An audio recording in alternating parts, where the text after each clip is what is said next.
Hi friends, இன்றைக்கி one pot குழம்பு தான் வைக்க போகிறோம். ஒரு 7 ஸ்பூன் நல்லெண்ணெய் சேர்த்துக்கோங்க. 1 ஸ்பூன் கடுகு, 1/2 ஸ்பூன் ஜீரகம், 1/2 ஸ்பூன் மிளகு, 1/2 ஸ்பூன் வெந்தயம். இதெல்லாம் பொரிஞ்சதுக்கு அப்புறமா 10 பல் பூண்டு, 2 பெரிய வெங்காயம், 2 தக்காளி எல்லாத்தையும் சேர்த்து நல்லா வதக்கிக்கோங்க.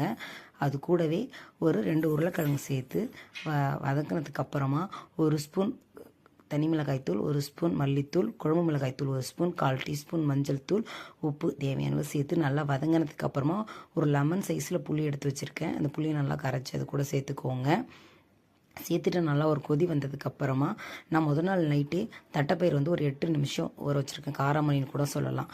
அதையும் அதுக்குள்ளார சேர்த்துட்டு நல்லா உப்பு எல்லாம் தேவையான அளவுக்கு காரம் எல்லாம் இருக்கான்னு சொல்லி பார்த்துட்டு ஒரு 3 விசில் மீடியம் ஃப்ளேமில் விட்டு எடுத்தீங்க அப்படின்னா நல்லா திக்கான புளிக்குழம்பு சூப்பராக ரெடி ஆகிடும். இது சாதத்துக்கு போட்டு சாப்பிட்றதுக்கு நல்லா சூப்பராக இருக்கும். நீங்கள் கொஞ்சமாக கருவேப்பிலையும் ஒரு துண்டு வெல்லமும் சேர்த்துருக்கேன். நீங்களும் ட்ரை பண்ணி